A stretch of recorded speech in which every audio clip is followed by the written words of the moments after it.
एक गांव में एक बूढ़ा आदमी मदनलाल अपनी बेटी लता के साथ रहता था। मदनलाल बहुत गरीब था और उसके पास एक छोटा सा खेत था जिसमें वो बाजरा उगाता था। उसी से वो अपना और अपनी बेटी का गुजारा करता था। मदनलाल को हर घड़ी बस अपनी बेटी की शादी की चिंता सताती थी। एक दिन वो खाना खाने बैठा था।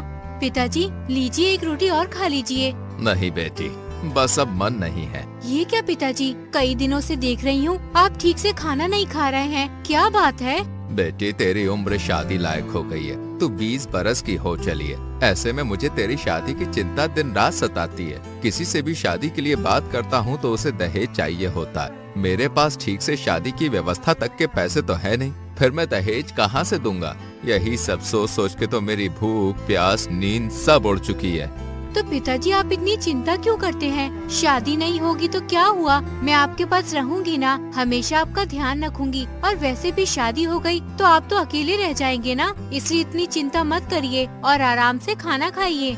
लता अपने पिता की चिंता को कम करने के लिए ऐसी बातें कर रही थी, लेकिन अंदर ही अंदर उसे भी पता था कि समस्या गंभीर है। उसकी ज्यादातर सहेलियों की शादी या तो हो चुकी थी या फिर तय थी और होने वाली थी। एक दिन जब कड़ी धूप में मदनलाल अपने खेत में काम कर रहा था, तब वहाँ उसका पुराना मित्र कन्हैया लाल आता है। अरे मदनलाल, क्या हाल चाल है तुम्हारे? हाल चाल सब ठीक है भैया, तुम बताओ, आज बड़े दिनों के बाद इस तरफ आए हो? हाँ, तुम्हें मिठाई देने आया हूँ, ये लो, और लता बिटिया को भी जरूर खिलाना। अरे वाह, मगर ये मिठाई किस खुशी में खिला रहे हो? अरे मेरा बेटा है ना जगन, उसको शहर में एक नौकरी का बुलावा आया है, मगर उसके लिए उसे और बहू को शहर जाकर ही रहना पड़ेगा। शहर में रहने के लिए वो लोग घर का इंतजाम भी कर रहे थे, मगर घर में जमानत का कुछ पैसा देना था। अच्छा, फिर क्या किया तुमने?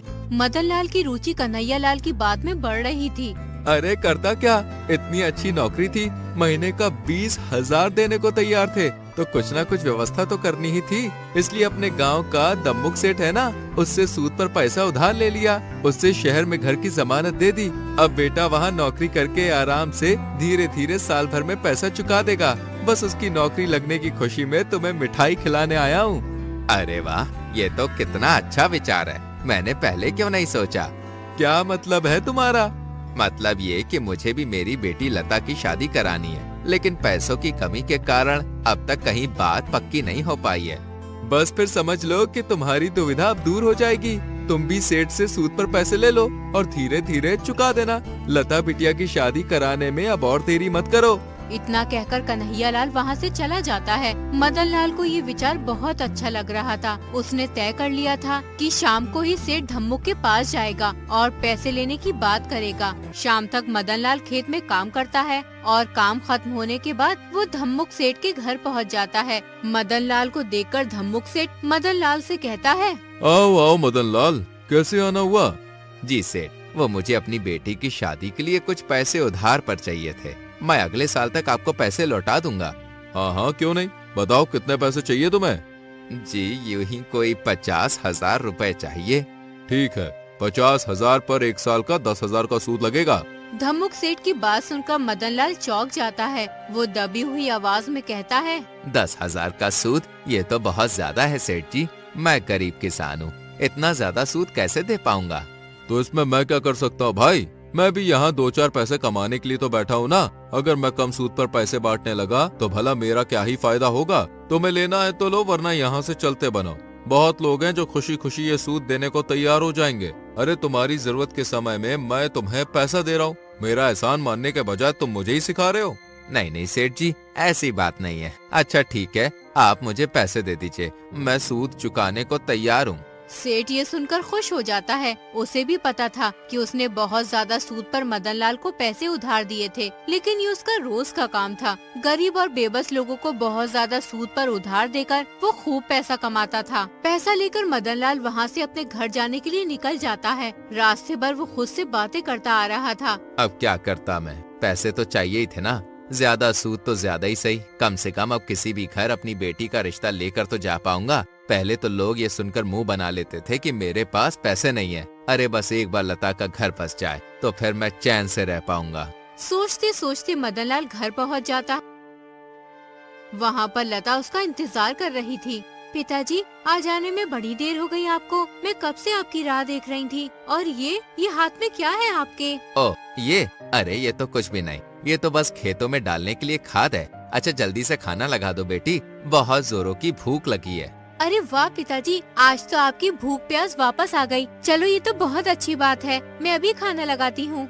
मदन लाल ने लता से उधार के पैसों की बात छुपा ली। वो नहीं चाहता था कि लता किसी भी तरह की चिंता में आए, और अगर लता को पता चल जाता कि उसके गरीब बूढ़े पिता ने उसकी शादी के लिए इतने ज्यादा सूद पर पैसे उधार लिए हैं, तो उसे बहुत चिंता होती। फिर लता खाना ले आती है। खाना खाकर दोनों बाप बेटी सो जाते हैं।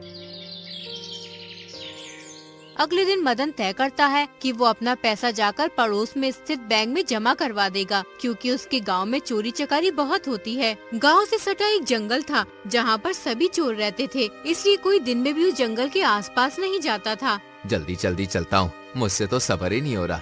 आज आखिरकार अपनी बेटी के लिए लड़का देखने जा रहा हूँ और रिश्ता पक्का करके ही आऊँगा। तभी मदन लाल देखता है कि रास्ते पर बहुत भीड़ जमा थी। वो एक आदमी से पूछता है, क्या हुआ भैया, यहाँ इतनी भीड़ क्यों है? अरे भाई, कल रात जोरों की आंधी आई थी। आंधी की वजह से कई पेड़ टूटकर रास्ते पे गिर गए, जिससे रास्ता बंद पड़ा है। इसी की साफ सफाई का काम चल रहा है। साफ सफाई में गांव के कई लोग जुटे हुए हैं। ये सब सुनकर मदन लाल चिंता में आ जाता है और वो सोचने लगता है, ओह अब क्या करूं? ऐसे तो बहुत देर हो जाएगी रास्ता खुलने में। नहीं नहीं, मैं इतनी देर यहाँ पर खड़े रहकर इंतजार तो नहीं कर सकता हूँ। एक काम करता हूँ, जंगल के अंदर से दूसरे रास्ते से चलता हूँ।